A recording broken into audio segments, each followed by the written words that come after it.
Hi, and welcome to this month's Business Partner Update. And this month, I'd like to introduce you to one of our wonderful credit advisors, Sally Whitworth. Hi.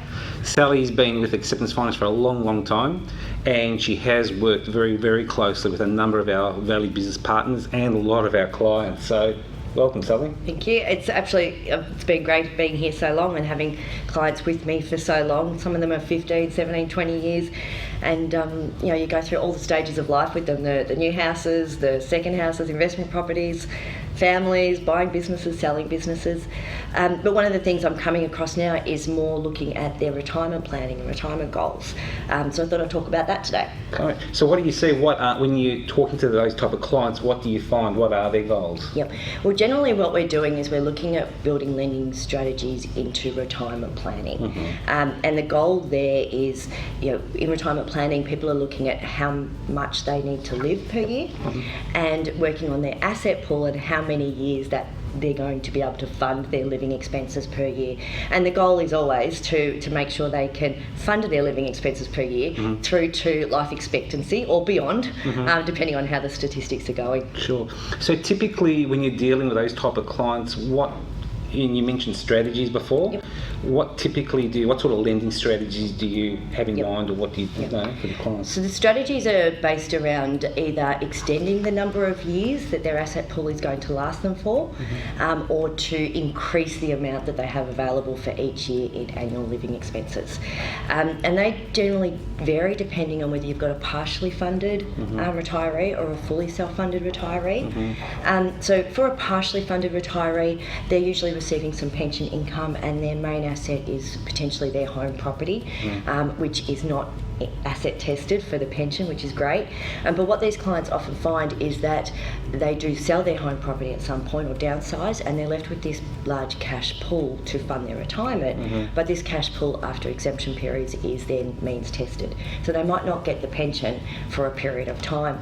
So what we can do is use lending strategies and lending facilities to delay the sale of that home property and mm-hmm. delay the sale so that they don't have that cash reserve, mm-hmm. But still fund their retirement throughout. And that might mean that they're able to receive the pension every year, mm-hmm. instead of not receiving it for some years. And by doing that, what we're doing is extending the life that their whole asset pool is lasting for. Mm-hmm. If they're not receiving the pension and they want $60,000 per year, they've got to find this period of time where they have to fund $60,000 per year. Yeah. But if they're receiving a pension of say $36,000, and we can make that happen through lending, they're only funding $24,000 for those years. You've mentioned lending a few times yep. in the last bit. They're paying interest on that lending? Yep. Yep, absolutely. So in that case, with a partially funded retiree, mm-hmm.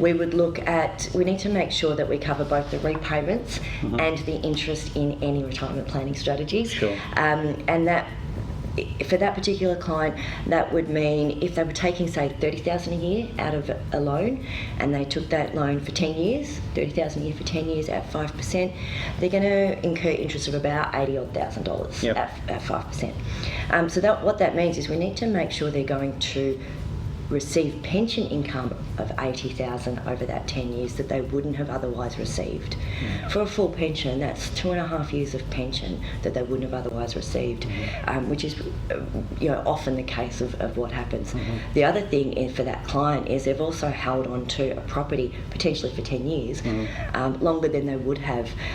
Most people would believe a property is a growing asset, yep. And history has shown that if you do hold on to it, you're generally going to sell at a higher value. So outside of the receipt of the pension, the property growth is always also going to offset that interest. Okay.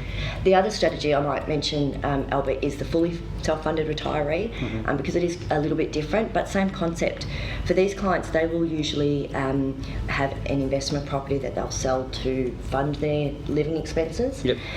But when they do that, they actually remove their rental income, mm-hmm. and that means that same scenario, they're funding a full $60,000. If we can use lending to delay that sale, sure. then they might be receiving $20,000 of rental income, and they only have to fund $40,000 from mm-hmm. their asset pool. So the same concept applies for the interest as well. So if we can delay that sale for 10 years even, and if they were using $60,000 a year in interest, in living expense from the loan. That's about $160,000 in interest. Over 10 years. So that's only $16,000 a year in rent. Yeah. And they've got to be associated potential capital growth. It's a break-even point, plus they've got the potential growth. So both these scenarios, it is important we consider the interest in the equation and also make sure that we build in the loan repayments into the client's living expense. But both times we're looking at extending the life of the loan, extending the life of the client's asset pool for them by using loan facilities and potentially holding on to properties longer for capital growth. Wonderful. Well, Sally, I found that really interesting. That's okay. And I'm sure our business partners out there certainly have as well. If you do have any other questions, please feel free to give us a call, speak to your credit advisor. I'm sure we're happy to help in any way we can. Thanks for joining us this month. That's it for now. Bye.